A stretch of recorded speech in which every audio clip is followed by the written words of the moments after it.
Good morning. Chandra classes के YouTube platform पे आपका स्वागत है। और दोस्तों हम लोग सारे के सारे जो करंट अफेयर हैं मंथ वाइज पूरा डिस्कशन किए हुए हैं। और आपका यूं समझ लीजिए एग्जाम को फोकस करके ये दिसंबर आपके लिए लास्ट करंट अफेयर बन रहा है, क्योंकि हम ये सीरीज कंटिन्यू करेंगे। बट आपका जो एलटी वाला एग्जाम है जस्ट होने ही वाला है, तो आपके लिए ये वाला मंथ का करंट अफेयर इंपॉर्टेंट होगा। पिछला 6 महीना आप लोग बहुत ध्यान दीजिएगा। उसके पीछे वाले जो जनवरी से लेकर के जून तक है उस पर थोड़ा कम फोकस रहेगा तो भी चल जाएगा, है ना। क्योंकि क्वेश्चन यहां से सिर्फ 5 से 7 पूछे जाने हैं करंट अफेयर वाले सेक्शन से, 5 से 7। अब 5 से 7 के लिए क्या आप पूरा पूरा फोकस तो करेंगे नहीं, बट हाँ जून से लेकर के दिसंबर के महीने के करंट अफेयर को आप एक बार सुन जरूर लीजिएगा। आपका यहां से काम जरूर बनेगा 110%, ठीक है ना। अब ये है दिसंबर महीने का करंट अफेयर। आइए हम लोग जरा इसके इंपॉर्टेंट फैक्टर्स और इंपॉर्टेंट न्यूज को कवर आउट करते हैं, ठीक है ना, बड़े गर्मजोशी तरीके से। ओके, क्या खास बात है भाई इस महीने में? Times Higher Education World University Ranking 2026 जारी की गई है। Times Higher Education World University Ranking. तो खास बात है कि क्या भारत में इससे इंपॉर्टेंट कुछ है क्या? तो सबसे पहली बात तो यही है, सबसे पहली बात तो यही है ना, उच्च शिक्षा यानी हायर एजुकेशन से रिलेटेड जो कुछ भी है ना, हायर एजुकेशन से रिलेटेड जो कुछ भी है, उच्च शिक्षा से संबंधित ब्रिटिश पत्रिका टाइम्स हायर एजुकेशन की एक रैंकिंग है जो ये जारी करती है ना।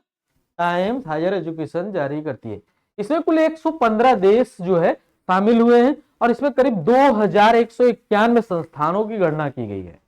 115 देशों की कुल 2191 संस्थानों की गणना की गई है। तो टॉप पे कौन आया था? तो ऑब्वियस सी बात है टॉप पे वही आएगा, टॉप पे वही आएगा जो टॉप पे रहेगा, यानी यूएस के जो है 171 यूनिवर्सिटीज जो है अच्छी रैंकिंग पे हैं, इस वजह से ये नंबर 1 पे है। तो अपना इंडिया भी तो कम नहीं है साहब, दूसरे नंबर पे 128 यूनिवर्सिटीज में मतलब काउंट की गई और जापान की 115 यूनिवर्सिटीज काउंट की गई हैं, ठीक है ना। यूएसए नंबर 1 पे, इंडिया नंबर 2 पे, जापान 3 पे। और ये क्या टाइम्स हायर एजुकेशन की बात हुई है। लेकिन कमाल की बात है कि शीर्ष 200 विश्वविद्यालय का कोई विश्वविद्यालय शामिल नहीं हुआ है। ये क्या मतलब हुआ? ये मतलब ये हुआ कि इसके जो टॉप रैंकिंग पे है ना, अपना इंडिया का कोई भी शामिल नहीं हुआ। इसका मतलब सिर्फ इतना है, 200 की लिस्ट में भारत का कोई विश्वविद्यालय शामिल नहीं हुआ है, भारत का शामिल नहीं हुआ। ठीक है, इतनी बात आप समझ जाएंगे, लिखें, ठीक है। भारत का इसी से रिलेटेड न्यूज है, इसी से रिलेटेड न्यूज है। भारत का जो भारत में पहला संस्थान आईआईएससी बेंगलोर का है, जिसकी वैश्विक रैंकिंग 201 से 250 के समूह के बीच में है। आईआईएससी बेंगलोर, है ना। अब ये तो हमने बता दिया कि देश वाइज टॉप पे कौन? यूएस, नंबर 2 पे इंडिया और नंबर 3 पे कौन हो गया साहब? जापान हो गया। और ये भी हमने बता दिया भारत का कोई विश्वविद्यालय शीर्ष 200 रैंकिंग में नहीं है, लेकिन 200 के बाद 201 से लेकर 250 की रैंकिंग में टहलने वाला कौन सा विश्वविद्यालय आ गया? अपना आईआईएससी बेंगलोर आ गया, Indian institute of science Bangalore. विश्व के टॉप विश्वविद्यालय इसी रैंकिंग में शामिल किए गए। सबसे टॉप पे कौन? तो सबसे टॉप पे ऑब्वियस सी बात है यूएस का, है ना। यूएस का नंबर 1 पे ऑक्सफोर्ड विश्वविद्यालय है, जो कि यूके में, सॉरी यूएस का नहीं, यूके में। दूसरा MIT, Massachusetts institute of technology, Massachusetts institute of technology कहां का है साहब? यूएसए का है। तीसरा प्रिंसटन यूनिवर्सिटी कहां का है? यूएस का है। ये तीसरे नंबर पे, 1 2 3, पता चल गया। रैंकिंग के 5 मानक होते हैं इस वाले सेक्शन में। क्या क्या होता है?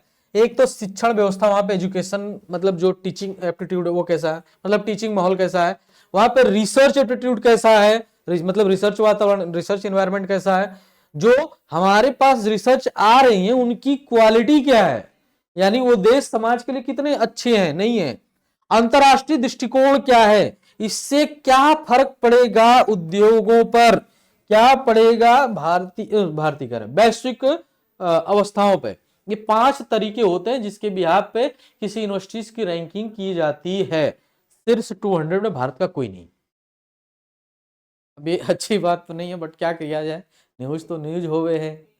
हाँ, भारतीय वायुसेना विश्व की तीसरी शक्तिशाली वायुसेना बन गई है। ये क्या भला है, मतलब भला तो नहीं, ये बड़ी अच्छी बात है भाई। इंडियन एयरफोर्स बीट्स चाइना, यही खबर है, यही खबर है, ये पढ़ लीजिए आप, है ना, यही खबर है भाई। ओके, क्या है ये, बीट्स चाइना, इंडियन एयरफोर्स। आते हैं आगे, world directory of modern military aircraft, WDMM की एक रिपोर्ट है। इसमें कहा गया कि विश्व की शक्तिशाली वायुसेनाएं कौन कौन सी है साहब, इसके बारे में जरा जान लीजिए। ये रैंकिंग आप याद रख लीजिएगा, ये रैंकिंग आप याद जरूर रखिएगा। विश्व की शक्तिशाली वायुसेनाएं, यूएस नंबर 1 पे, नंबर 2 पे रशिया, नंबर 3 पे इंडिया, नंबर 4 पे चाइना, है ना। इसने अभी अभी बीट किया है चाइना, तो इंडिया नंबर 2 पे नहीं आया, नंबर 3 पे आया है। चाइना को बीट किया, ये बात सच है। US number 1, Russia number 2, India number 3 और चाइना नंबर 4 आ गया। ये भी एक अच्छी उपलब्धि है ना, अच्छी उपलब्धि है। स्वदेश निर्मित हल्के लड़ाकू विमान तेजस मार्क, और बड़ी दुखद जो घटना अभी 2 दिन पहले हुई है ना, दुबई के अंदर एक एयर शो के दौरान, जो अपना तेजस है वो कलाबाजी दिखाते वक्त यूं कहें कि उसमें कुछ टेक्निकल खराबी आ गई, उसका है ना क्रैश रिपोर्ट आ गई। इसको हम अगले महीने में डिस्कस करेंगे, तेजस के बारे में कुछ स्पेशल बातें, कब शुरू हुआ, क्यों हुआ, कहां से आया, ये पूरी बातें हम आप लोगों को बताएंगे। स्वदेश निर्मित हल्के लड़ाकू विमान तेजस मार्क 1A ने पहली उड़ान 17 अक्टूबर 2025 को नासिक में रक्षा मंत्री की उपस्थिति में भरी। ये जो तेजस मार्क 1A है, ये रिप्लेसमेंट है, पिछले महीने में डिस्कस कर चुके हैं, है ना। नवंबर महीने करंट अफेयर पे हम बता चुके हैं कि तेजस मार्क 1A ये रिप्लेसमेंट है ओरिजिनल तेजस का। ओरिजिनल तेजस जो है वो, है ना, गड़बड़ हुआ है, तो उसके बारे में हम लोग डिटेलिंग करेंगे नेक्स्ट मंथ में। तो यही हल्के लड़ाकू विमान, चूंकि स्वदेशी है, मार्क 1A है, पहली उड़ान भरी है इसने, इंपॉर्टेंट हो जाता है। कहां पे भरी है, चूंकि जहां पे वर्ड पहला आया मैं पहले बता चुका हूं, ये करंट अफेयर पे ध्यान देने योग्य बातें होती है।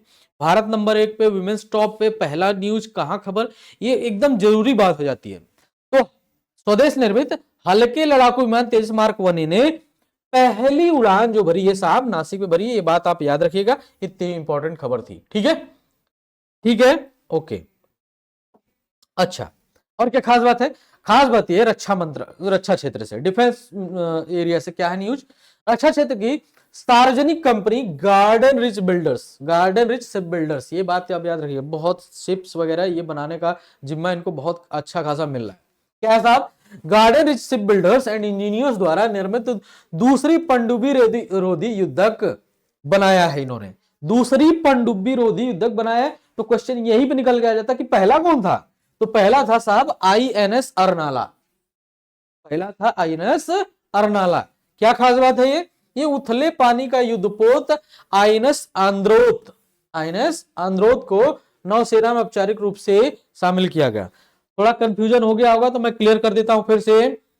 गार्डन रिच शिप बिल्डर्स जो है गोवा के अंदर बनाने वाले, गोवा के अंदर शिप बनाने वाली जो है कंपनी है, प्राइवेट है बट हाँ ठीक है, उसको सरकार ने मान्यता दी हुई है।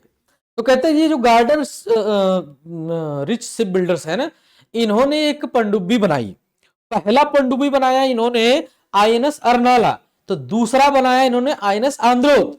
अब ये इन दोनों में खास बात क्या है, खास बात है कि उथले पानी में भी थोड़ा चल सकते हैं, बाकी सब तो डीप सी वाटर में चलते हैं, है ना।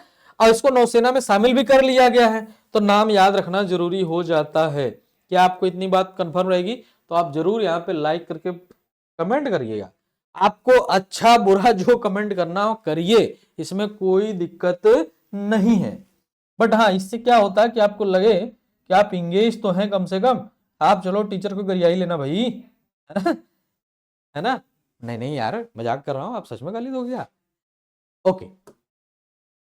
बट हाँ, आप बताने की कोशिश करिएगा कि क्या ये चीजें इंपॉर्टेंट आपको लग रही है, नहीं लग रही है, अच्छा लग रहा है, नहीं लग रहा है, चूंकि हम ये पूरा 12वें महीने पे आ चुके हैं और आप ही के काम की चीजें लगातार ये यूट्यूब पे जा रही हैं आपके लिए फ्री। इसका नामकरण अच्छा, ये जो आईएनएस आंद्रोथ है इसके बारे में थोड़ा सा और जान लीजिए भाई। आईएनएस आंद्रोथ का जो ये आंद्रोथ नाम है, क्यों पड़ा है, काहे को पड़ा है? इसका नामकरण लक्षद्वीप समूह का आंद्रोथ द्वीप के नाम पर किया गया है। पहला वाला जो आईएनएस अर्नाला है वो आईएनएस अर्नाला, दूसरा वाला आईएनएस आंद्रोथ। ठीक है, ये यूपीएससी जानते ही होंगे आप, है ना, जानते ही होंगे, ठुकरा के ठुकरा के, बट कोई नहीं, आगे वाला गाना आप समझ गए होंगे। यूपीएससी स्थापना का शताब्दी वर्ष शुरू हुआ है। यूपीएससी स्थापना का शताब्दी वर्ष शुरू हुआ है, तो कुछ खास बात रही है क्या? कुछ खास बात रही है क्या? तो खास बात है। क्या खास बात है साहब? ये देख लीजिए भैया, शानदार यूपीएससी भवन का इमेज है ना, बढ़िया है। और हर किसी जो तैयारी करने वाला बच्चा है, या यूं कहें कि जो भी है ना, ओके कोई नहीं, जो भी तैयारी करता भैया, एक बार वहां जाने का मन तो सबका रहता है कि भैया हम जाएं और लबासना में चाय जरूर पी के आए। यूपीएससी स्थापना का शताब्दी वर्ष प्रारंभ हुआ है। ये 1 अक्टूबर 1926 को बना था, यही बात बस याद रखना है। तो 2026 में 100 साल पूरे हो जाएंगे, तो स्थापना वर्ष तो होना बनता है भाई, है ना। यूपीएससी का स्थापना शताब्दी वर्ष शुरू हो चुका है। 1 अक्टूबर 1926 को ये जो है बनाया गया था यूपीएससी। भारत शासन अधिनियम 1919 के प्रावधानों के तहत बनाया गया था। तो क्या इसके ऊपर कोई कमीशन विशन बैठा था? तो आंसर है हाँ। क्या कमीशन था भैया? ली आयोग, ली कमीशन के सलाह पर ये यूपीएससी बनाया गया था, यूनियन पब्लिक सर्विस कमीशन।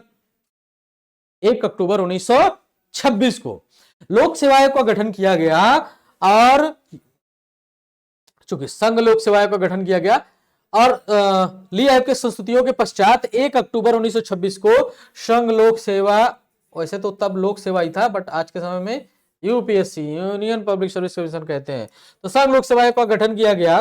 प्रारंभ में इसका नाम जो था संघीय लोक सेवा आयोग ही था, लेकिन 26 जनवरी 1950 को नाम बदलकर संघ लोक सेवा आयोग कर दिया गया। दोनों में कोई फर्क है क्या? फर्क तो है नाम का, उधर तो संघ था, इधर संघीय है। पहले संघीय था, अब संघ है ना। स्थापना वर्ष 1 अक्टूबर 1926, किसके कमीशन के आधार पे? ली आयोग के कमीशन। क्या आपको याद रहेगा ये बात? बिहार विधानसभा चुनाव 2025 खूब उथल पुथल हुआ 2 महीने तक, और बड़ा एकदम धुआंधार प्रदर्शन रहा है एनडीए का। तो ये इसके बारे में थोड़ा सा जान लेते हैं, बिहार विधानसभा चुनाव 2025 के बारे में, है ना। अच्छा, 18वीं नंबर का विधानसभा चुनाव हुआ है। घोषणा 7 अक्टूबर 2025 को हुई है। वहां पे सीटें कितनी है? 243। मतदान कितना? 2 चरण में, है ना, 2 चरण में। 6 नवंबर को 121 सीट पे, 11 नवंबर को 122 सीट पे हुआ है, और 14 नवंबर को मतगणना हो चुकी है। इसके बारे में डिटेल वाला जो, अच्छा बस यही जान लीजिए 202 सीट किसके बारे में आई है। आपको ये बिहार का न्यूज है, यूपी का एग्जाम देने जा रहे हैं तो बहुत जरूरत वाली बात नहीं है, बट ये याद रखिएगा कि राज्यपाल कौन, मुख्यमंत्री कौन, और वहां पे, है ना, 2 चरणों में चुनाव हुआ, कितनी सीटें हैं, बस इतनी बात जरूरी होती है। कौन कितनी सीट जीता ये इतने आपसे तो नहीं पूछने वाला। हाँ, बट बिहार का एग्जाम देने जा रहे हैं तो जरूर ध्यान रखिए भाई। मतगणना 14 सितंबर को हो चुकी है, सरकार एनडीए की बन चुकी है, नीतीश कुमार 10वीं बार मुख्यमंत्री बन चुके हैं, 10वीं बार मुख्यमंत्री बन चुके हैं। कुल मतदान केंद्र वहां पे लगभग 90,712 बनाए गए थे।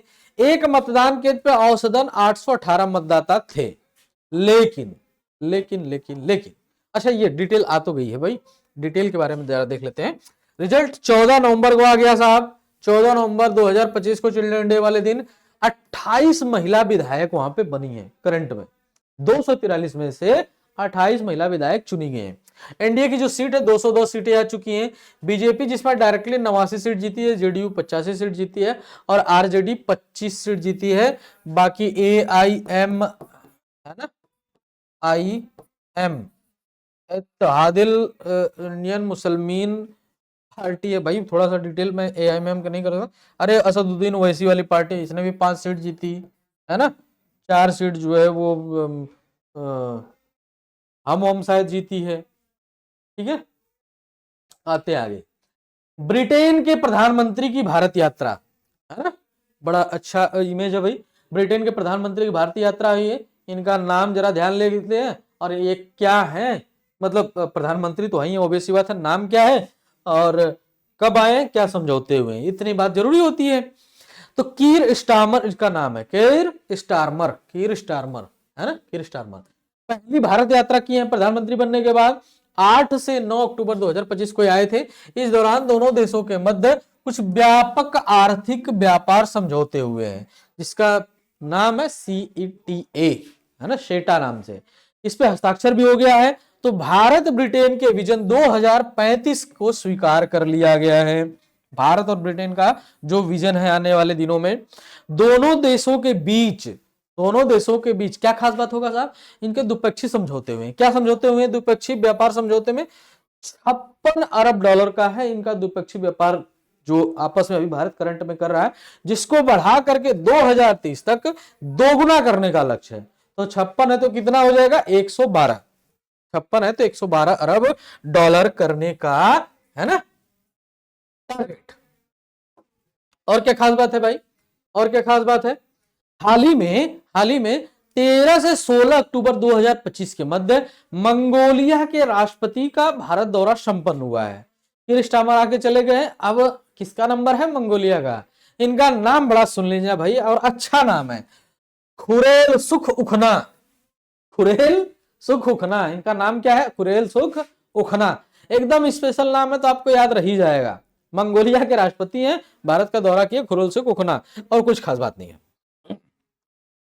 अब जरा बताओ, उलान बटोर किसका राजधानी है, उलान बटोर, और यहां की करेंसी का नाम क्या है, करेंसी का नाम क्या है, ये जरूर आप बताना। करेंसी का नाम क्या है और उलान बटोर किसकी राजधानी। दो बातें।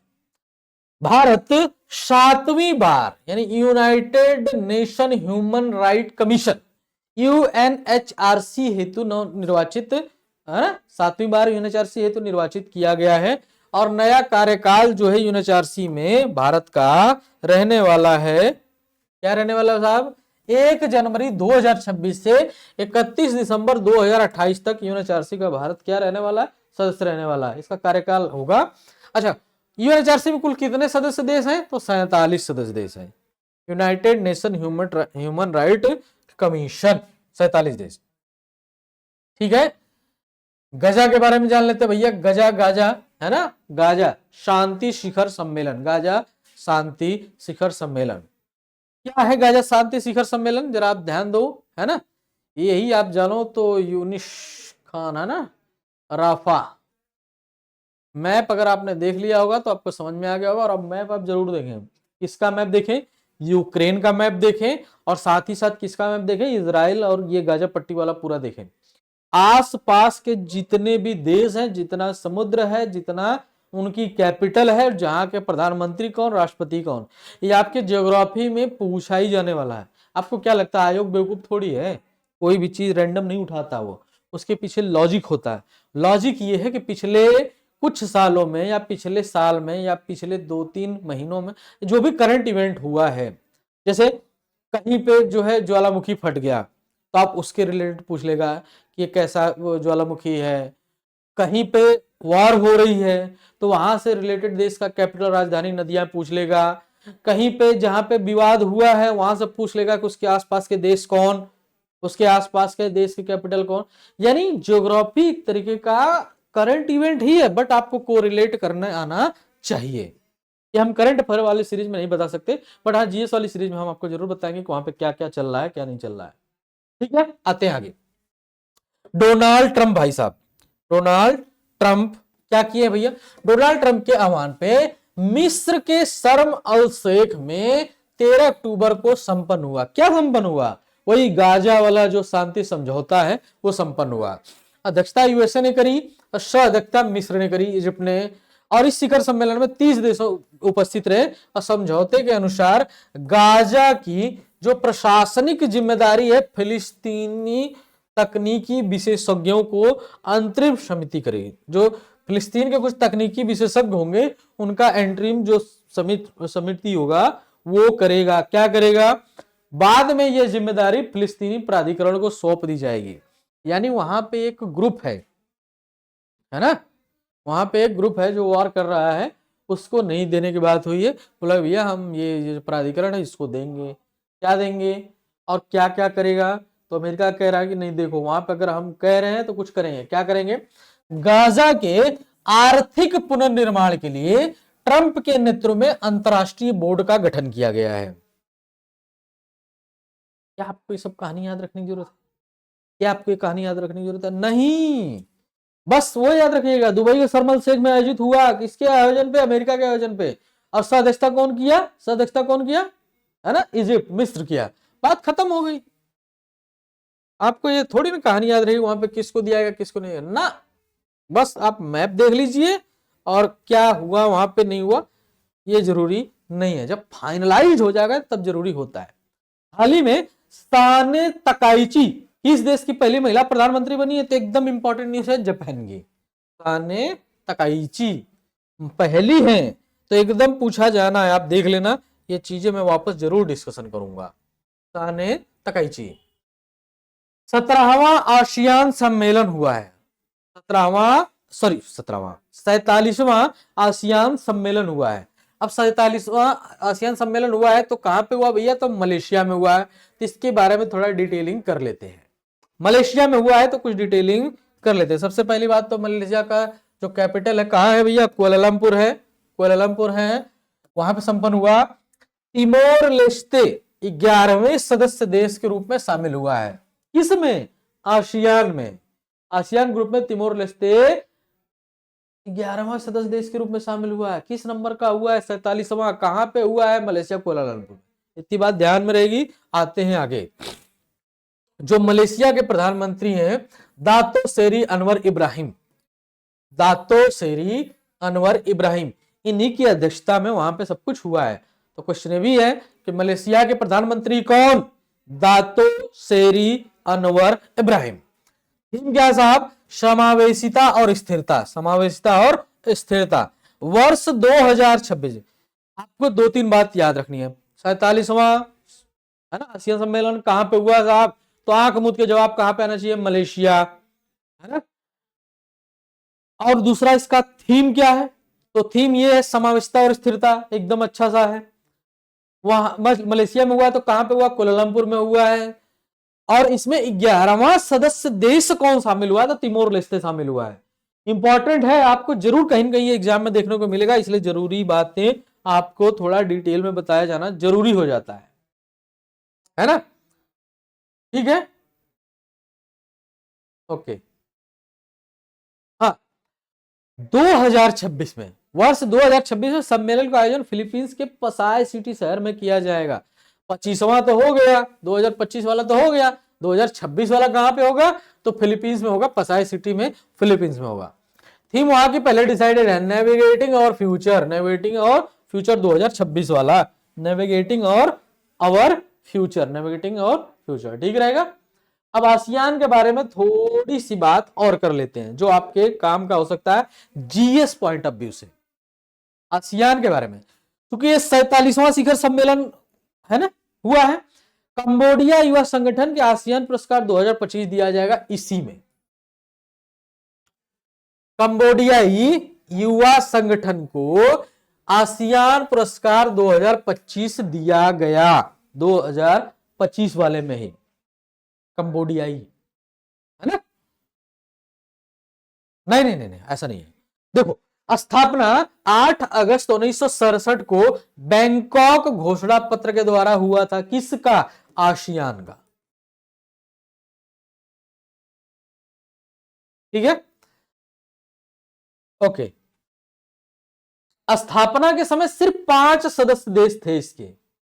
स्थापना के टाइम पे सिर्फ 5 सदस्य देश थे और अब बढ़ के 11 हो चुके हैं। स्थापना के जो 5 सदस्य देश थे उसके नाम जान लेते। Indonesia, Malaysia, Philippines, Singapore, Thailand. ठीक है ना, सिंगापुर, थाईलैंड। और अन्य शामिल सदस्य देश बीच बीच में होते रहे हैं, उनके बारे में डिटेलिंग कर लेते हैं। देखो देखो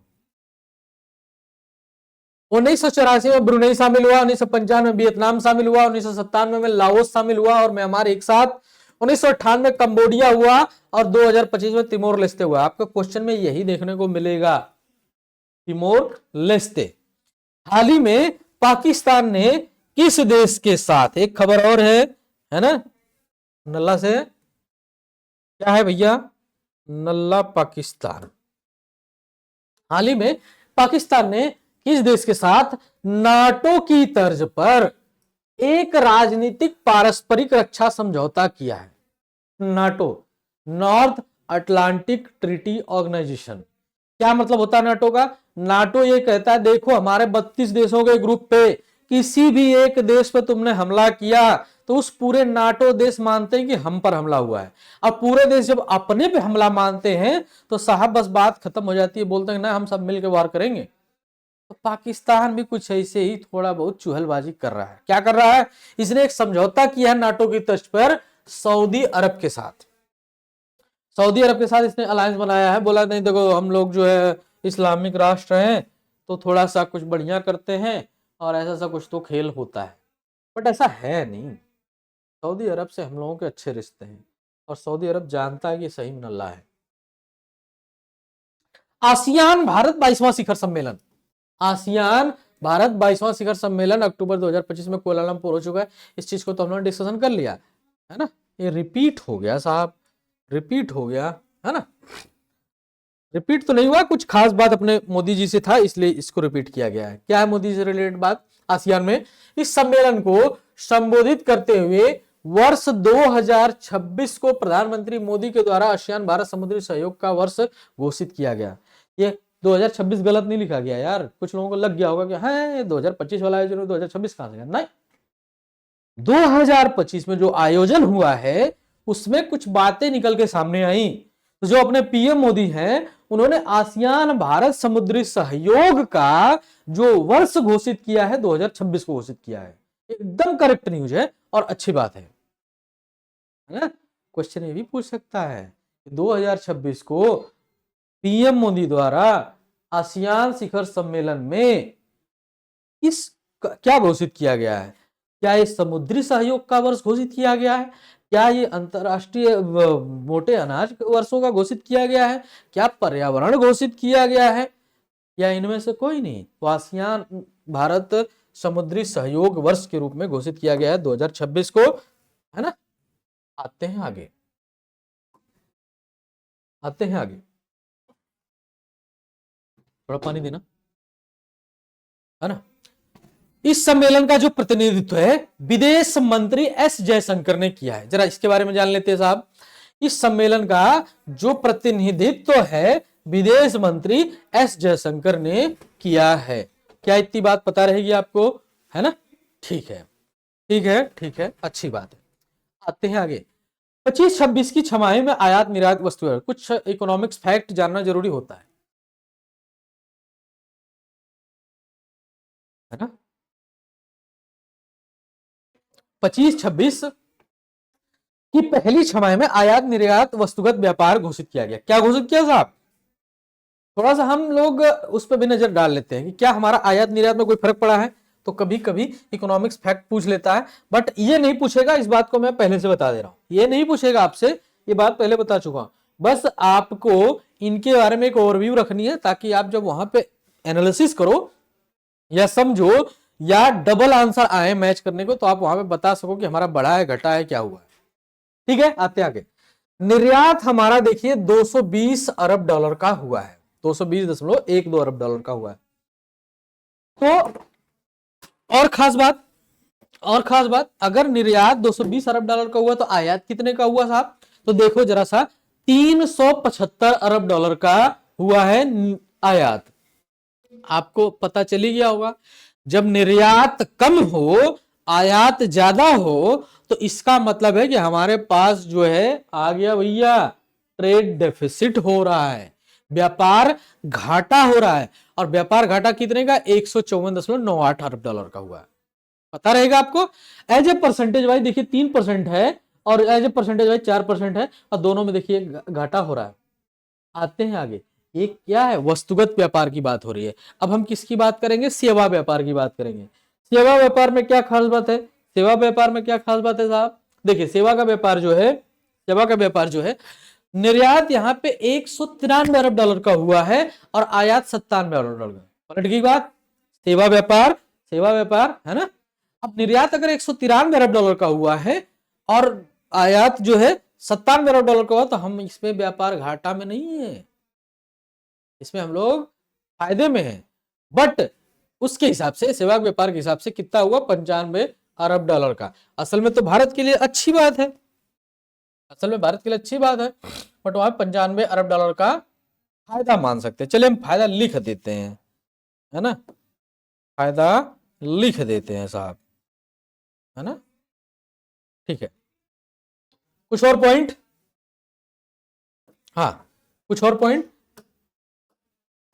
ओके। क्या कहा गया भैया, आरबीआई के अनुसार जून 2025 के अंत में भारत पर जो कुल विदेशी ऋण है ना, आरबीआई के अनुसार जून 2025 के अंत में भारत पर कुल विदेशी ऋण 747.2 अरब डॉलर का था और मार्च 2025 के अंत में यह बढ़ करके 735.9 अरब डॉलर पे था।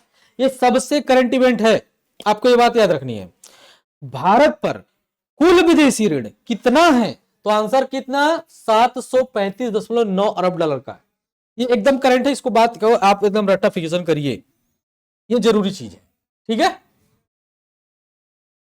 आते हैं आगे, दलहन आत्मनिर्भरता, ये क्या बात है, दलहन आत्मनिर्भरता अभियान 25-26 से 2030-31 तक की अवधि के लिए ये बात मतलब बनाई गई है। क्योंकि बात आपको पता ही है, भारत दलहन का, है ना, सबसे बड़ा उपभोगकर्ता और उत्पादन करता दोनों हैं। बट फिर भी हम लोगों के यहाँ ये चीजें कम पड़ती, क्योंकि अपने यहाँ दाल खाने का परंपरा तो है। इसलिए क्या उद्देश्य होगा ये 26 से 31 के बीच में, दालों के आयात पर निर्भरता कम से कम करना है। भारत में दाल हमेशा कम ही पड़ती रहती है, इसके बावजूद भारत क्या सबसे बड़ा उत्पादन करता है, सबसे बड़ा उपभोग करता है। घरेलू जरूरतों को पूरा करने के लिए उत्पादन में वृद्धि करना है। 10 अक्टूबर 2025 को कैबिनेट की मंजूरी मिल चुकी है और 2025 को प्रधानमंत्री द्वारा इस मिशन का शुभारंभ भी कर दिया गया है। कब भैया, 2031 तक, 30-31 तक भारत दालों में आत्मनिर्भरता प्राप्त कर ले। और क्या खास बात, इसी से रिलेटेड जो वित्तीय आवंटन है इस आत्मनिर्भरता को प्राप्त करने के लिए 11,440 करोड़ का सैंक्शन हो चुका है। इसके तहत क्या खास बात होगी, इसके तहत खास बात यह होगी साहब की जो दलहन की खेती है ना, इस क्षेत्र को लगभग 310 लाख हेक्टेयर तक विस्तृत करना। कितना 310 लाख हेक्टेयर तक विस्तृत करना है। और दलहन का जो उत्पादन है 350 लाख टन तक बढ़ा देना है। और इस जो उत्पादकता है, प्रोडक्टिविटी है, 1130 किलोग्राम पर हेक्टेयर तक बढ़ाना है। 3 फैक्ट बता दिए। इन तीनों फैक्ट में से आपको याद रखने वाली बात सिर्फ इतनी है कि दलहन की जो आत्मनिर्भरता है कब तक प्राप्त करनी है साहब, 2030-31 तक प्राप्त करनी है। इसके लिए 11,440 करोड़ का सैंक्शन भी हो चुका है।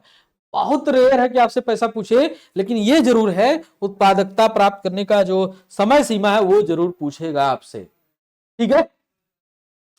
भारत विश्व में, ये बात मैं पहले बता चुका हूं, भारत विश्व में दालों का सबसे बड़ा उत्पादक एवं उपभोगकर्ता राष्ट्र है ना।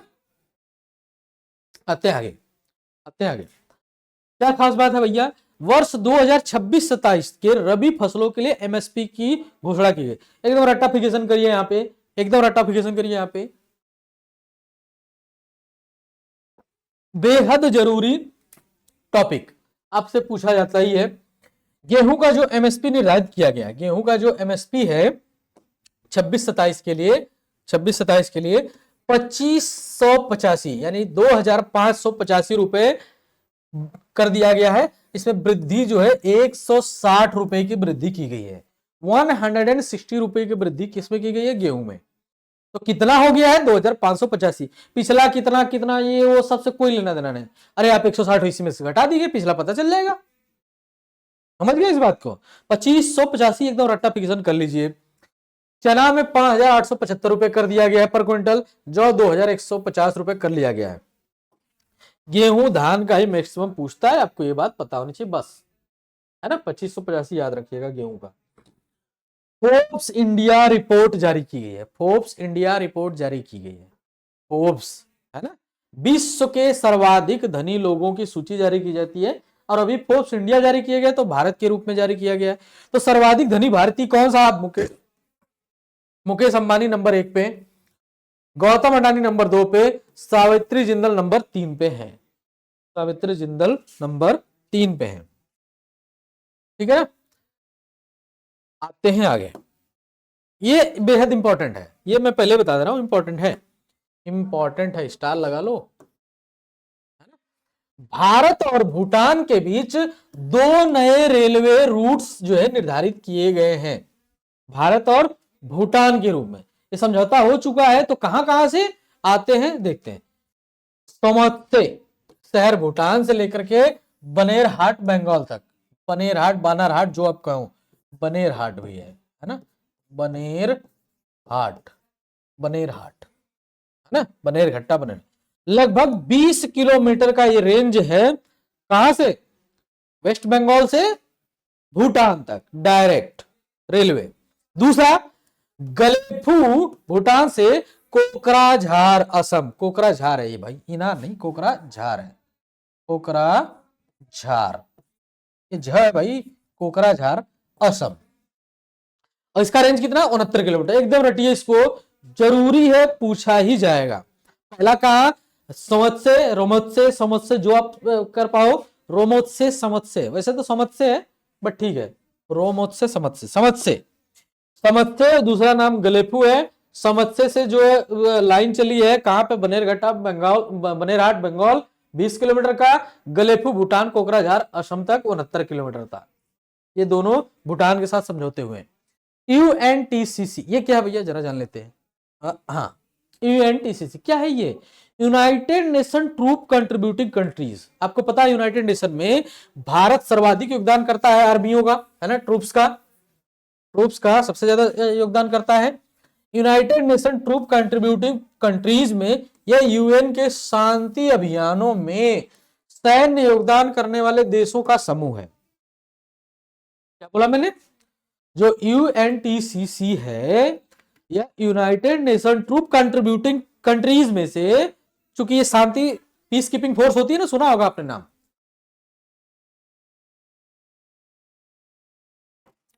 पीस कीपिंग फोर्स का मतलब है वर्ल्ड वाइड ये लोग क्या करते हैं, कहीं भी वार होता है वहां पे जाके शांति अभियानों को मदद करते हैं। ये यूनाइटेड नेशन का बॉडी है और उसमें सारे देश मिलकर के सहयोग करते हैं। यूएन के शांति अभियानों में सैन्य योगदान करने वाले देशों का समूह है। इनमें सबसे बड़ा योगदानकर्ता भारत है, मैं पहले बता चुका हूं। इन सभी देशों के वरिष्ठ सैन्य अधिकारियों का एक सम्मेलन 14 से 16 अक्टूबर 2025 को नई दिल्ली में संपन्न हुआ, नई दिल्ली में संपन्न हुआ है। इसीलिए जरूरी हो जाता है, क्योंकि भारत का परिप्रेक्ष्य जहां पे आए, मैं पहले बता दे रहा हूं, जरूरी है। और चूंकि ये भी बात मैं बता चुका हूं कि भारत सबसे बड़ा योगदान करता है साहब, है ना, नियुक्तियों पे आ जाते हैं। इस महीने की जो भी अपॉइंटमेंट्स हुई हैं उनके बारे में जरा जान लेते हैं। एनसीसी के नए महानिदेशक नेशनल कैडेट कोर वीरेंद्र वत्स बनाए गए हैं। सीआईएसएफ सेंट्रल, है ना, कोई बात नहीं, सीआईएसएफ के नए महानिदेशक प्रवीर रंजन बनाए गए हैं। आरबीआई के, रिजर्व बैंक ऑफ इंडिया के नए डिप्टी गवर्नर बनाए गए हैं शिरीष चंद्र मुर्मू बनाए गए। एकदम याद रखिए, शिरीष चंद्र मुर्मू, ये जरूरी है ना। यूनाइटेड बैंक ऑफ इंडिया के नए एमडी और सीईओ बनाए गए हैं। यूनाइटेड बैंक ऑफ इंडिया के नए एमडी और सीईओ बनाए गए आशीष पांडे। आशीष पांडे, क्या आपको याद रहेगा? इन्हीं नियुक्तियों में थोड़े से और बात कर लेते हैं। जो सेंट्रल बैंक है ना,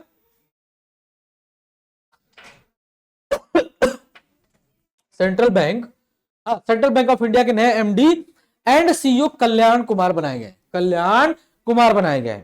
अटॉर्नी जनरल कौन बनाए गए भैया? आर वेंकट रमन। असल में बनाए नहीं गए, पहले से हैं, इनका जो कार्यकाल है बढ़ा दिया गया है, ये पुनर्नियुक्त हो गए हैं अटॉर्नी जनरल। आईएमएफ है ना, आईएमएफ के प्रथम डिप्टी प्रबंध निदेशक डॉन कार्ड्स बनाए गए हैं। डॉन कार्ड्स बनाए गए हैं। क्या आपको ये बातें पता रहेंगी? भारत में एक और खास बात, भारत में अमेरिका के नए राजदूत नियुक्त किए गए हैं। इनका नाम है सर्जियो गेर। सर्जियो गेर। ठीक है, आते हैं आगे। बस कुछ खास खास बातें और हैं। 17वां फिल्म फेयर पुरस्कार है। 17वां फिल्म फेयर पुरस्कार के बारे में जानना जरूरी है। वितरण कहां किया गया भैया? अहमदाबाद में किया गया है। और सर्वश्रेष्ठ जो फिल्म है ना, ये लापता लेडीज को बनाया गया है और इसकी निर्देशक है किरण राव, है ना, वही आमिर खान जी की वाइफ। सर्वश्रेष्ठ निर्देशक किरण राव, ऑब्वियस सी बात है, सर्वश्रेष्ठ फिल्म है तो सर्वश्रेष्ठ निर्देशक होगा, है ना। बट सर्वश्रेष्ठ अभिनेता के बारे में जान लेते हैं। सर्वश्रेष्ठ जो अभिनेता है ये अभिषेक बच्चन जी को बनाया गया है। अब कुछ लोग यहाँ पे आश्चर्य करेंगे, कुछ लोग यहाँ पे आश्चर्य करेंगे, अरे नहीं भैया ऐसा नहीं है, इन्होंने भी एक अच्छी फिल्म करी है। सर्वश्रेष्ठ अभिनेता अभिषेक बच्चन एवं कार्तिक आर्यन, है ना, इनका तो फिल्म वही है वो भूल भुलैया वाला। और अभिषेक बच्चन जी की मूवी का कुछ नाम है, खेल नहीं, खेल तो नहीं, दूसरा एक मूवी का नाम है, मैं याद आते बताता हूं। सर्वश्रेष्ठ अभिनेत्री आलिया भट्ट जी हैं। 3 बातें आपको पता होगी, एक तो अहमदाबाद में आयोजन, दूसरा कौन सी फिल्म अच्छी, वो लापता लेडीज, निर्देशक किरण राव, अभिषेक बच्चन, कार्तिक आर्यन सर्वश्रेष्ठ अभिनेत्री आलिया भट्ट। इतनी बात जरूरी थी। सीएट क्रिकेट रेटिंग्स पुरस्कार, सीएट क्रिकेट रेटिंग्स पुरस्कार 2025 दिया गया। किसको किसको दिया गया है जरा जान लेते हैं, जरा जान लेते हैं भाई। सर्वश्रेष्ठ पुरुष अंतरराष्ट्रीय क्रिकेटर जो रूट को दिया गया, जो कि ब्रिटेन के हैं। सर्वश्रेष्ठ पुरुष एक दिवसीय बल्लेबाज केन विलियमसन जी को दिया गया, है ना। ओके, आते हैं आगे। सर्वश्रेष्ठ पुरुष गेंदबाज येट हेनरी है। सब विदेशी हैं तो इसको याद रखना इतना जरूरी तो नहीं है। पुरुष T20 बल्लेबाज ऑफ द ईयर, ये जरूरी है भैया, ये अपना बंदा है ना। पुरुष T20 बल्लेबाज of the year Sanju Samson को दिया गया है। सर्वश्रेष्ठ अंतरराष्ट्रीय महिला बल्लेबाज स्मृति मंधाना, इनको तो मैं बता ही चुका हूं, 50 गेंद में इन्होंने शतक मारा था, है ना, 50 गेंदों में शतक मारने वाली हैं ये, तो ये भी हैं। सर्वश्रेष्ठ अंतरराष्ट्रीय महिला गेंदबाज दीप्ति शर्मा जी को दिया गया, दीप्ति शर्मा, है ना। आते आगे। अब कुछ खास बात, अमेरिका वित्तीय पत्रिका ग्लोबल फाइनेंस से एसबीआई को विश्व के सर्वश्रेष्ठ उपभोक्ता बैंक का पुरस्कार दिया गया है। ये क्या है, ये क्या है? अमेरिकी वित्तीय पत्रिका ग्लोबल फाइनेंस ने SBI, state bank of India को विश्व के सर्वश्रेष्ठ उपभोक्ता बैंक का पुरस्कार दिया गया। बस इसीलिए जरूरी है, एक तो विदेशी पत्रिका है, ऊपर से भारत के एसबीआई बैंक को दे रहे, तो कुछ तो खास बात होगा। भारतीय मूल के इतिहासकार सुनील अमृत को उनकी पुस्तक the burning earth and environmental history of the last 50 years के लिए इस वर्ष का ब्रिटिश अकादमिक बुक प्राइज प्रदान किया गया। ब्रिटिश अकादमिक बुक प्राइज प्रदान किया गया है, ब्रिटिश अकादमिक बुक प्राइज प्रदान किया, ये बात याद रखिएगा, ये वाली ब्रिटिश अकादमिक बुक प्राइज किसको दिया गया? क्योंकि ये भारतीय मूल के हैं, भारतीय मूल के हैं, सुनील अमृत है नहीं भारत के बट भारतीय मूल के, इनको दिया गया। ठीक है, ठीक बात। राष्ट्रीय विज्ञान पुरस्कार 2025 के बारे में बात कर लेते हैं। राष्ट्रीय विज्ञान पुरस्कार 2025 क्या खास बात है साहब? विज्ञान रत्न पुरस्कार जयंत विष्णु नार्लेकर को दिया गया है। इतने बात याद रखनी, इतने जरूरी है ना। विज्ञान रत्न पुरस्कार जयंत विष्णु नार्लेकर को दिया गया है। और ये जो विज्ञान श्री पुरस्कार है, विज्ञान श्री पुरस्कार एक दिया जाता है, कुल 9 वैज्ञानिकों को दिया गया है। और तथा शांति स्वरूप भटनागर पुरस्कार 14 वैज्ञानिकों को दिया गया है। क्या आपको दोनों बात याद रहेंगी? विज्ञान रत्न पुरस्कार जयंत विष्णु नार्लेकर को दिया गया। विज्ञान श्री पुरस्कार 9 वैज्ञानिकों को दिया गया। शांति स्वरूप भटनागर पुरस्कार 14 वैज्ञानिकों को दिया गया। इतना जरूरी था, इतना याद रखना। राष्ट्रीय विज्ञान पुरस्कार बात खत्म हो गई। अब कुछ निधन के बारे में बात कर लेते हैं। कुछ लोग मरे भी हैं, है ना, कुछ लोग मरे भी हैं, उनके बारे में बात कर लेते हैं। निधन, राइला ओडिगा कीनिया की पूर्व प्रधानमंत्री हैं, इनका देहांत हो गया साहब, जरूरी नहीं है। एकनाथ वसंत चिटनिस, ये याद रखना जरूरी है, इसरो के वैज्ञानिक रहे, इनका देहांत हो गया। राजमाता सिरकित थाईलैंड की है, इनको ये चूंकि राजमाता थी, कहा कि राजमाता थी थाईलैंड की, उनका देहांत हो गया। और ये भी जरूरी है, चूंकि पूर्व राजमाता थी तो राजमाता हुए हैं शिवगामी देवी। प्रमुख दिवस, इस महीने के प्रमुख दिवस पर नजर डाल लेते हैं। अंतरराष्ट्रीय वृद्धजन दिवस कब मनाया जाता है साहब? 1 अक्टूबर को मनाया जाता है। अंतरराष्ट्रीय वृद्धजन दिवस कब मनाया जाता है? 1 अक्टूबर का। विश्व प्राणी दिवस कब मनाया जाता है साहब? 2 से 8 अक्टूबर को मनाया जाता है। 2 से 8 अक्टूबर, असल में दिवस कहना गलत होगा, सप्ताह बोल दो, है ना, सप्ताह बोल दो, वीक बोल दो। विश्व पशु दिवस 4 अक्टूबर को मनाया जाता है। विश्व पशु दिवस कब मनाया जाता है? यह 4 अक्टूबर को मनाया जाता है। और विश्व डाक दिवस कब मनाया जाता है? तो ये 9 अक्टूबर को मनाया जाता है। विश्व खाद्य दिवस कब मनाया जाता है? भैया 16 अक्टूबर को मनाया जाता है। आप देखना, ये छांट करके उतने ही मिलेंगे जितना जरूरी है। विश्व सांख्यिकी दिवस 20 अक्टूबर को, और विश्व जो क्या बोलते हैं स्टैटिक्स डे 20 अक्टूबर को, और राष्ट्रीय एकता दिवस 31 अक्टूबर को। राष्ट्रीय एकता दिवस अभी हाल ही मनाया गया है ना, सरदार वल्लभ भाई पटेल यूनिटी डे 31 अक्टूबर, ये तो पता ही होना चाहिए। पुस्तकों के बारे में जरा जान लेते हैं। इस महीने की जो भी पुस्तकें हैं, पुस्तकों के बारे में जान लेते, यानी books. Democracies heartland inside the battle for power in south Asia, SY Qureshi का लिखा हुआ किताब है, ये जानना जरूरी था, है ना, डेमोक्रेसी हार्टलैंड। ठीक है। Finding my way, Malala Yousafzai ने लिखा है। मलाला यूसुफजई पाकिस्तान वाली, है ना। I am Giorgia, my roots my principles, Giorgia Meloni, है ना, जॉर्जिया मेलोनी। मेलोनी आंटी है भाई, है ना। मोदी जब जाते हैं मिलते जरूर हैं, इससे थोड़ी मीम्स बनते हैं। एकदम गर्मजोशी से स्वागत हुआ था अभी, क्या था 3 दिन पहले। Why constitution matters, why the constitution matter, क्या खास बात? वाई द कॉन्स्टिट्यूशन मैटर्स, इस बुक को लिखा है जस्टिस DY चंद्रचूड़ ने। पूछा जा सकता है तो एकदम जरूरी हो जाता है। How to be happy with the who are you, Sudha Murty. ये सब महान विभूतियां हैं साहब, इनके बारे में जानना जरूरी हो जाता है।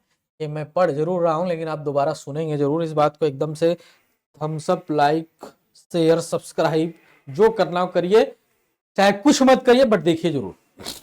महाराष्ट्र के औरंगाबाद रेलवे स्टेशन का नाम बदल दिया गया है। उनका नाम है छत्रपति संभाजी नगर रेलवे स्टेशन कर दिया गया है। छत्रपति संभाजी नगर रेलवे स्टेशन, ठीक है। औरंगाबाद, जहां जहां आएगा औरंगजेब बदला जाएगा, ऐसा इनका कहना बाबा जी का।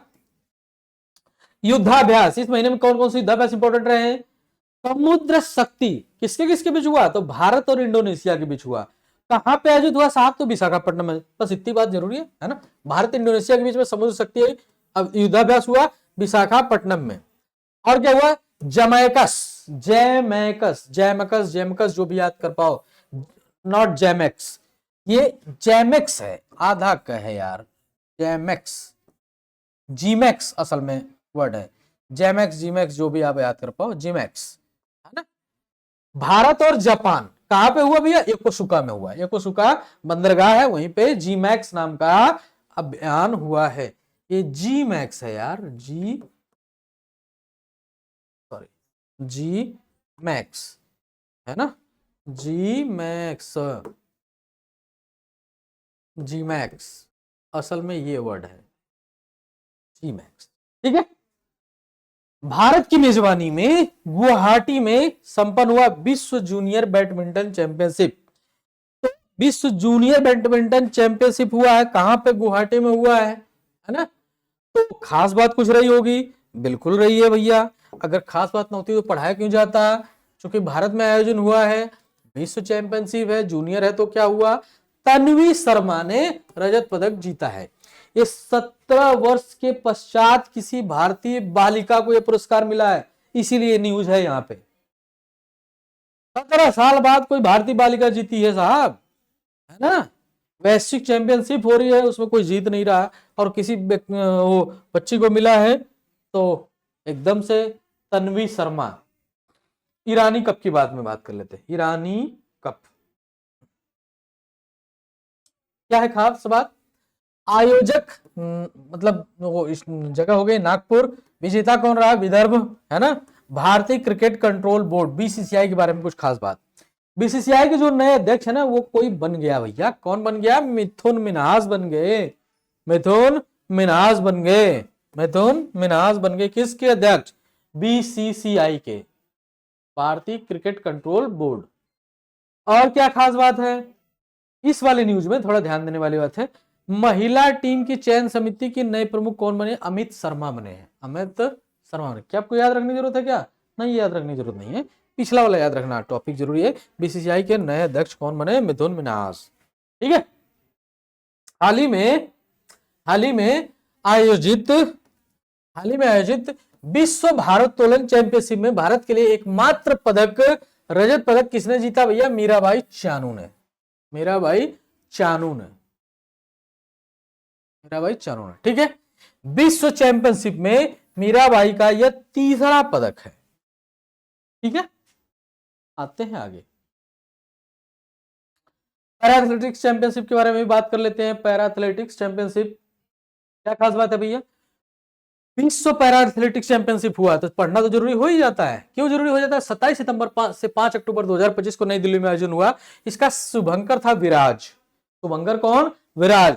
और पदक तालिका में जो सबसे टॉप पे रहा है साहब, ब्राजील रहा है, 44 पदक जीता, चीन 52 पदक जीता। अब यहाँ पे कुछ लोगों को कंफ्यूजन होगी, एक तो साहब आप बता रहे 44 पदक ब्राजील जीता, नंबर 1 पे कैसे आ गया, है ना। तो चलिए समझते हैं, ब्राजील नंबर 1 पे इस वजह से 44 पदक जीतने के बाद भी, क्योंकि 15 इसके गोल्ड थे, 15 इसके गोल्ड है, 20 सिल्वर है, 9 ब्रॉन्ज है। चाइना देखिए पदक जीता 52 लेकिन है सेकंड पे, क्यों, क्योंकि इसके गोल्ड है 13, गोल्ड है 13 और 22 सिल्वर है, 17 ब्रॉन्ज है। भारत जो है 22 जीता है, 6 गोल्ड है, 9 सिल्वर है, 7 ब्रॉन्ज है, ये 10वें नंबर पे था, ठीक बात। बोलिए भाई, अगर आपको ये बात समझ में आती है तो बिल्कुल बताइएगा। विश्व पैरा एथलेटिक्स चैंपियनशिप करेक्ट हो गया। और क्या खास बात है भैया, डब्ल्यूएचओ से न्यूज है, और डब्ल्यूएचओ से न्यूज है तो हमारे लिए इंपॉर्टेंट हो जाता है, वर्ल्ड हेल्थ ऑर्गेनाइजेशन से। डब्ल्यूएचओ ने मालदीव को पहला, विश्व का पहला देश घोषित किया गया, किस मामले में, HIV, सिफिलिस और हेपेटाइटिस सी के मातृ शिशु संचरण का उन्मूलन कर दिया इन्होंने, एकदम खास बात। HIV, सिफिलिस और हेपेटाइटिस सी 3 बीमारियों को इन्होंने निपटा दिया, मतलब यह उन्मूलन हो गया हमारे लिए, और ये बड़ी अच्छी बात होती है। तो मालदीव से ये सब खत्म हो गए। RBI के अनुसार प्रति व्यक्ति UPI लेन देन तीव्रता के मामले में तेलंगाना भारत का प्रथम स्टेट है। सबसे ज्यादा UPI का लेन देन कहां पे होता है, तेलंगाना में होता है, बस ऐसे मान लीजिए, प्रति व्यक्ति लेन देन तीव्रता के मामले में। इतनी बात पक्की, बोलिए हाँ, ठीक। सहकारिता मंत्री अमित शाह ने महाराष्ट्र के अहिल्यानगर जिले को, अहिल्यानगर का जिला है कोपरगांव, ये क्यों जरूरी है अभी ये समझ में आ जाएगा क्यों जरूरी है। देखिए भैया, देश का पहला सहकारी multifield compressed biogas CBG plant का उद्घाटन किया है। CBG प्लांट पहला कहां उद्घाटन किया गया है, तो अहिल्यानगर महाराष्ट्र में है, वहां का एक गांव है जिसका नाम है कोपरगांव। उद्घाटन किसने किया, अमित शाह जी ने किया, है ना, अमित शाह जी ने किया है उद्घाटन। आते आगे, ये प्लांट है कंप्रेस्ड बायोगैस का प्लांट। यूनेस्को द्वारा स्पेन में विश्व के पहले चोरी हुए सांस्कृतिक वस्तुओं का वर्चुअल म्यूजियम का शुभारंभ किया है। वर्चुअल म्यूजियम, हमने पहले ही कहा कि जहां भी बात पहले की आएगी और आपको यहां पहले की बात आएगी, जिसका मतलब है कि आपको ध्यान देने की जरूरत है। क्यों पहले की जरूरत है भैया? क्योंकि स्पेन में आयोजित हुआ, तो बस यही बात याद रखने की जरूरत है। स्पेन में आयोजित हुआ तो ये बात याद रखने की जरूरत है। स्पेन में, है ना, स्पेन में वर्चुअल, विश्व का पहला चोरी हुए सांस्कृतिक वस्तुओं के वर्चुअल म्यूजियम। यही क्वेश्चन पूछेगा ये। म्यूजियम तो आपसे बहुत पूछा होगा एग्जामों में, लेकिन पहला विश्व का वर्चुअल म्यूजियम कहां पे? तो चूंकि यूनेस्को से रिलेटेड है भैया, ये भी जरूरी चीज है, इसलिए एकदम जरूरी हो जाता है। स्पेन में, स्पेन वर्ड याद रखिएगा, ठीक रहेगा। Okay okay. भारत का पहला सेमीकंडक्टर इनोवेशन म्यूजियम हैदराबाद में खोला गया है। भारत का पहला सेमीकंडक्टर इनोवेशन म्यूजियम कहां पे खोला गया? हैदराबाद में खोला गया है। भारत सरकार ने अंटार्कटिका में नया अनुसंधान केंद्र मैत्री सेकंड बनाने की घोषणा की गई है। मैत्री सेकंड को थोड़ा सा हम लोग डिटेल में देख लेते हैं। क्यों देख लेते हैं भैया? क्योंकि कहानी पुराना है और हमारे लिए जरूरी भी हो जाता है। जरूरी क्या है जरा वो जानते हैं, जरा जानते हैं भाई। 2029 तक संचालन हो जाएगा मैत्री सेकंड का। तो क्वेश्चन ये उठता है कि साहब मैत्री पहला वाला कब बनाया गया था, या उससे पहले भी कुछ बनाया गया था क्या? तो आंसर है हाँ, और ऐसे पहले आंसर बनाया गया था, तो इसके बारे में डिटेल जानना जरूरी हो जाता है। हमारे जो अनुसंधान केंद्र है दक्षिण गंगोत्री, ये 1983 में बनाया गया था। मैत्री जो है 1988 में बनाया गया था, और भारती बनाया गया 2012 में। तो अब जो है इनका डेट थोड़ा सा हो गया पुराना। मैत्री सेकंड भारत बना रहा है, और कब से इसका कार्यकाल शुरू हो जाएगा? तो 2029 से शुरू हो जाएगा, है ना। अब आपको ये डेट याद रखनी है, ये ईयर याद रखना है कि दक्षिण गंगोत्री 1983 में बना, मैत्री 1988 में बना, है ना, भारती 2012 में बना, और मैत्री सेकंड 2029 से चलेगा। ठीक है, ये जरूरी न्यूज है भाई। आते हैं आगे, करंट अफेयर को करंट इवेंट की तरफ पढ़ेंगे, और पूरे महीने का है। अगर आप पूरा महीना, अगर आप 1 घंटा नहीं सुन सकते हो, तो हमारे ख्याल से फिर आपको तैयारी तो भाई मुश्किल है ना। मुश्किल इसलिए क्योंकि करंट इवेंट आप कहीं न कहीं से तो पढ़ोगे ही, और जब पढ़ना पड़ेगा तो उसको समझना पड़ेगा। समझना पड़ेगा तो कितना समझना है, कितना क्या निकालना है। एक मैगजीन में 50-50, 100-100, 200-200 पेज हो रहे हैं, कैसे आदमी याद रखेगा? तो देखिए, जब आप यहां पे समझ लेंगे इंपॉर्टेंट क्या है, तो आपको पढ़ना आ जाएगा। भारत में हाथियों की स्थिति क्या है, उसके बारे में जरा जनगणना आइए जरा जान लेते हैं। भारतीय वन्य जीव संस्थान द्वारा अनुमानित संख्या बताई गई है हाथियों की भारत में 22,446। टाइगर तो आपसे बहुत पूछा है, टाइगर आपसे बहुत पूछा है, लेकिन अब आपको क्या याद रखना है भैया? हाथी वाला भी याद रखना है। सर्वाधिक हाथियों की संख्या कहां पे है? तो पश्चिमी घाट में है। पश्चिमी घाट, वेस्टर्न घाट 11,934 हाथियां हैं, और उत्तर पूर्व, है ना, नॉर्थ ईस्टर्न घाट पे 6,559। अब प्रोजेक्ट एलिफेंट कब शुरू हुआ, इसी से रिलेटेड बात जान लीजिए। 1992 में, 1992 में प्रोजेक्ट एलिफेंट 1992 में शुरू हुआ। अभी हाथियों की संख्या कितनी है? 22,446 है। ठीक है, कहानी काम की लगे तो आप जरूर लाइक करके, कमेंट करके, चाहे आप बुरा कमेंट करें, अच्छा कमेंट करें, लेकिन करिए। इससे पता चलता है कि आप इंगेज तो हो रहे हो भाई, है ना। गलत काम ना करिए, जरूरी होता है। देखिए, नवीकरणीय ऊर्जा रिपोर्ट 2025 में IAEA द्वारा जारी किया गया है। अब ये क्या है भाई? भारत 2030 तक दुनिया का दूसरा सबसे बड़ा नवीकरणीय ऊर्जा बाजार बन जाएगा। कब तक? 2030 तक। इसलिए मैंने कहा कि आने वाले 30 सालों में बहुत सारी गाड़ियां, मतलब मोस्टली जो है इलेक्ट्रिफाइड होने वाली हैं, इसलिए आने वाला फ्यूचर उसी का है। भारत 2030 तक दुनिया का दूसरा सबसे बड़ा नवीकरणीय ऊर्जा बाजार बन जाएगा, और भारत की जो नवीकरणीय ऊर्जा क्षमता 2030 तक जो अनुमानित है, उसका जो टारगेट है लगभग 25 गुना करने की है। कितना करने की भैया? सॉरी, 2.5 गुना करने की। 2.5 गुना करने की, जो अभी जो क्षमता है उससे 2.5 गुना करने की है। आते आगे IUCN विश्व संरक्षण कांग्रेस 2025 का आयोजन कहां हुआ साहब? अबू धाबी UAE में हुआ है 9 से 15 अक्टूबर तक। थीम इसकी क्या रही है? परिवर्तनकारी संरक्षण को सशक्त बनाना। क्या है ये? IUCN बताया था ना, इंडेंजर्ड लिस्ट जारी करता है ये। विश्व संरक्षण कांग्रेस 2025 कहां पे आयोजित हो गया साहब? तो अबू धाबी में आयोजित हुआ, 9 से 15 अक्टूबर को हुआ। थीम क्या है? परिवर्तनकारी संरक्षण को सशक्त बनाना। हाल ही में तुवालू में IUCN का 90वां सदस्य देश बना। तुवालू जो है 90वां सदस्य देश बन गया। एक देश है जिसका नाम तुवालू है, IUCN का 90वां सदस्य देश बना है।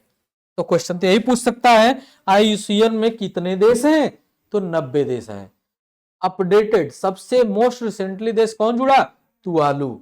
ठीक रहेगा? खबर अच्छी है, खबर अच्छी है, तो ये आप ही के लिए है। ओके। पर्यावरण मंत्रालय के द्वारा हाल ही में जारी #23 फॉर 23 पहल। अभी थोड़ा टाइम लगेगा, ज्यादा नहीं है बट थोड़ा टाइम लगेगा। आधा घंटा से कम, आधा घंटा से कम। #23 फॉर 23 पहल क्या है? स्नो लेपर्ड को लेकर प्रारंभ जागरूकता पहल आयोजित किया गया है। क्या खास बात है भाई? पर्यावरण मंत्रालय के द्वारा जारी किया गया है #23 फॉर 23 पहल। अब आपसे इसी नाम से क्वेश्चन पूछेगा, #23 फॉर 23 क्या है, या ये पहल क्या है? स्नो लेपर्ड को बचाना, हाथी को बचाना, टाइगर को बचाना, या इनमें से कोई नहीं बचाना है? तो आपने याद रखना, स्नो लेपर्ड को बचाने के लिए जो है जागरूकता अभियान चलाया गया है। ठीक है। शोधकर्ताओं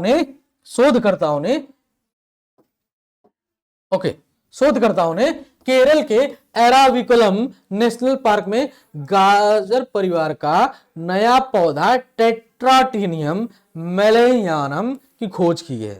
ये नाम थोड़ा सा आपको डिफिकल्ट लग सकता है, बट एक बार सुन लीजिए, काम हो जाएगा। ये चूंकि गाजर कुल का है ना? नाम क्या है? टेट्राटिनियम मेलेनियनम की खोज की है। टेट्राटिनियम मेलेनियनम की खोज की है कहां पे? केरल के एराविकुलम नेशनल पार्क में। ठीक है। ये चूंकि नया है, एकदम जरूरी चीज है। महाराष्ट्र के 5 समुद्री तटों को अंतरराष्ट्रीय ब्लू फ्लैग का दर्जा दे दिया गया है। ब्लू फ्लैग तब दिया जाता है जब वो तट एकदम से क्लियर, साफ सुथरे हों। कई सारे मानक है जिसपे वो खरे उतरते हों, मेन उसमें सफाई ही है। बात को आगे बढ़ाते हैं। रायगढ़ जिला का श्रीवर्धन जो वो तट है उसको दिया गया है। रायगढ़ जिले का ही नौगांव है, उसको भी दिया गया है। नौगांव याद सकते हैं, नौगांव ये इसको दिया गया। ये पालघर है साहब, पालघर जिले का परनावा है, उसको दिया गया है। रत्नागिरी जिले का गुहागर है ना, उसको दिया गया है। रत्नागिरी जिले में है लाडघर है, इसको दिया गया है। श्रीवर्धन, नौगांव, परनावा, गुहागर, लाडघर, ये जो है पांचों के 5 समुद्री तट कहां है? महाराष्ट्र में है, और उनको जो है ब्लू फ्लैग दे दिया गया है। ब्लू फ्लैग का दर्जा सफाई के तौर पे दिया जाता है। कई सारे उसमें क्राइटेरिया भी बनाए गए हैं। भारत के 2 नए रामसर स्थल घोषित किए गए हैं। अब ये जो 2 नए रामसर स्थल घोषित किए गए हैं, इससे इंपॉर्टेंट फैक्ट बन जाता है। गोकुल जलाशय बक्सर बिहार का है, 448 हेक्टेयर का है। उदयपुर झील पश्चिमी चंपारण का, बिहार में ही है, 319 हेक्टेयर का है। अब हमारे पास खबर यह है कि भारत के जो 2 नए राम स्थल जुड़े हैं, अब जोड़ करके कितने हो गए हैं साहब? जोड़ करके कितने हो गए? टोटल रामसर स्थल कितने हो गए हैं? तो 93 रामसर स्थल हो गए हैं। 93 रामसर प्लेस भारत में हो गए हैं। ठीक है। अब ये आपके लिए बेहद इंपॉर्टेंट फैक्ट आ गया है, जो कि जरूरी है एग्जाम के पॉइंट ऑफ व्यू से। ओबीसी वाला नोबेल प्राइज आपने देखा होगा, समझा होगा, बट यहां भी समझिए। नोबेल प्राइज 2025 चिकित्सा के क्षेत्र में किसको दिया गया है साहब? तो पेरिफेरल ह्यूमन टॉलरेंस से जुड़ी रिसर्च के लिए दिया गया है। इम्यून टॉलरेंस से जुड़ी रिसर्च के लिए दिया गया है। इससे क्या होगा, इससे क्या होगा, हमारी इम्यूनिटी सिस्टम को जो है जो भी बेनिफिट होगा पता चलेगा। अब दिया किससे किसको गया, इन तीनों के नाम याद रखिए। चिकित्सा क्षेत्र के मैरी ई ब्रूको, मैरी ई ब्रूको इनको दिया गया, मैरी ई ब्रूको और Fred राम्सडेल, Simone Sakaguchi, Sakaguchi, Simone Sakaguchi, है ना, मैरी ब्रूको, राम्सडेल, साकागुची, है ना, ब्रूको, राम्सडेल, साकागुची, BRC याद कर लो आप। चिकित्सा में किसको दिया गया, BRC को दिया गया, है ना, चिकित्सा में किसको दिया गया, यानी बायो वाले में किसको दिया गया, है ना, बायो वाले में किसको दिया गया, किसको दिया, तीन लोगों को दिया गया, BRC को दिया गया। बी का मतलब ब्रूको, एकदम बस आपको तो पहचानना ही है यार, ब्रूको। आर का मतलब राम्सडेल, राम्सडेल, है ना, राम्सडेल, और सी का मतलब साकागुची, साकागुची, कुछ भी याद रखिए आपके अपने हिसाब से, साकागुची, है ना। BRC यानी बायो में बार्क हो रहा है, बायो में बार्क हो रहा है, भौंक रहा है, कुत्ता है बायो में बार्क, ऐसा समझ लीजिए, है ना, एक डॉग है वो भौंक रहा है तो जिंदा होगा, बायो से रिलेटेड। आते हैं आगे, फिजिक्स, फिजिक्स का क्या हिसाब है, फिजिक्स का हिसाब है डिजिटल तकनीक को दिया गया, डिजिटल तकनीक को आगे बढ़ाने वाली क्वांटम टर्मिनल टनलिंग के लिए दिया गया। टनलिंग एक टाइप का नया रिसर्च जिससे डेटा बहुत तेजी से ट्रांसफर हो जाएंगे, उसमें किसको इसको दिया गया भैया, John Clarke, H Devoret, M Martinis को दिया गया है। फिर से Clarke, H Devoret, M Martin, John Clarke, Michel H Devoret, John M Martin. कैसे याद रखेंगे, CDM, CDM जो फिजिक्स है, फिजिक्स में CDM, CDM, है ना, फिजिक्स में CDM किसको, C का मतलब क्लार्क, D का मतलब डेवरेट, M का मतलब मार्टिनेस।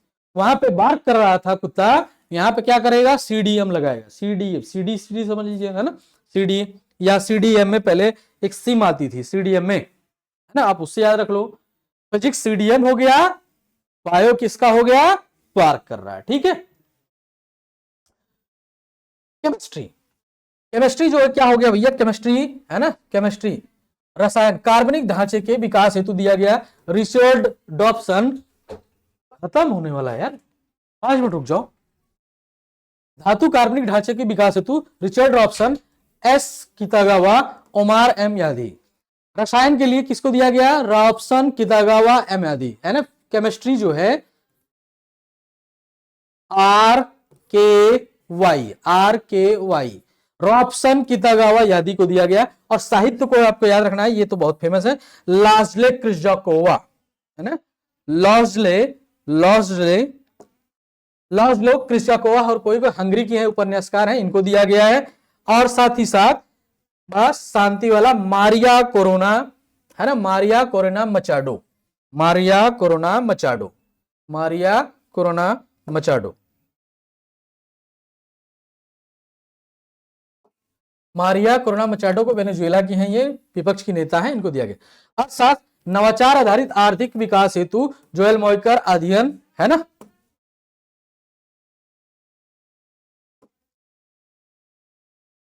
नवाचार आधारित आर्थिक विकास हेतु अर्थशास्त्र का 3 लोगों को दिया गया है, क्या है, जोएल मॉयकर अध्ययन और होवित, पीटर होवित को दिया गया है, ठीक है, ठीक है क्या, ठीक है। WHO ने हाल ही में जॉर्जिया को मलेरिया मुक्त घोषित कर दिया गया, ये आज की अंतिम खबर है। WHO ने हाल ही में जॉर्जिया को मलेरिया मुक्त घोषित किया है, और विश्व का पहला live interview under water Palamu में आयोजित हुआ। पलामू एक नाम का देश है, वहां पे आयोजित हुआ है। ये रहा दिसंबर महीने का करंट अफेयर, और आपके लिए पूरा का पूरा समाप्त होता है। आप अपने एग्जाम के पॉइंट ऑफ व्यू से फोकस करें, ठीक है, रिवाइज करें, धन्यवाद।